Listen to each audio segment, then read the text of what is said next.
मणिपुर में फैली व्यापक हिंसा के मद्देनजर अब इस उपद्रव में शामिल लोगों को देखते ही गोली मारने का आदेश दे दिया गया है। वहां की भारी संख्या में सेना, असम राइफल्स और स्थानीय पुलिस बल को तैनात किया गया है। वहां की स्थिति का अंदाजा आप इससे लगाया जा सकता है कि 9000 से अधिक लोग विस्थापित हो चुके हैं। मणिपुर सरकार का कहना है कि लोग गलतफहमी के चलते हिंसा पर उतारू हो गए हैं, मगर सवाल है कि यह गलतफहमी पैदा कैसे हुई?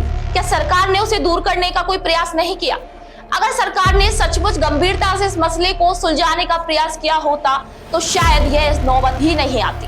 दरअसल मणिपुर उच्च न्यायालय ने बुधवार को एक आदेश दिया था जिसमें कहा गया कि सरकार मैतेई समुदाय के लोगों को आदिवासी समुदाय का दर्जा देने पर विचार करे। इसी को लेकर दूसरे आदिवासी समुदाय के लोगों ने हिंसक प्रदर्शन शुरू कर दिया।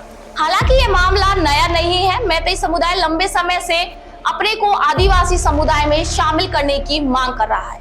इसी संबंध में अदालत का दरवाजा खटखटाया, मगर इस हिंसक प्रदर्शन की असली वजह अदालत का फैसला नहीं बल्कि सरकार का सख्त रवैया है। इस साल फरवरी में जब सरकार ने पहाड़ी इलाकों से अवैध प्रवासियों को निकालना शुरू किया, तभी पहली बार हिंसा भड़की थी। वहां की नगा और कुकी समुदाय की 33 जातियों को जनजाति का दर्जा मिला हुआ है और उनके लिए चिन्हित भूभाग पर किसी गैर जनजातीय समुदाय के व्यक्ति का कब्जा नहीं हो सकता। मगर जिन लोगों को प्रवासी बताकर बाहर निकाला गया, कुकी समुदाय उन्हें अपने ही लोग बता रहा था। दरअसल विवाद की असल वजह यही है कि अगर अदालत के कहने पर सरकार ने मैतेई समुदाय को जनजाति का दर्जा दे दिया तो वे नगा और कुकी के लिए आरक्षित भूखंडों पर भी कब्जा जमाना शुरू कर देंगे।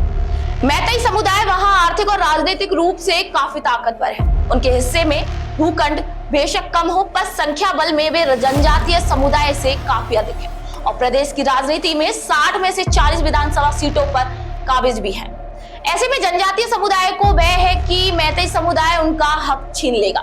मैतेई समुदाय का कहना है कि मणिपुर के भारत में विलय से पहले उसे जनजातीय समुदाय का दर्जा मिला हुआ था, इसलिए उनकी पुरानी पहचान लौटा दी जाए। ऐसे में अगर सरकार कह रही है कि गलतफहमी के चलते लोग हिंसक हो उठे हैं, तो उस गलतफहमी को दूर करने की जिम्मेदारी भी सरकार की बनती है।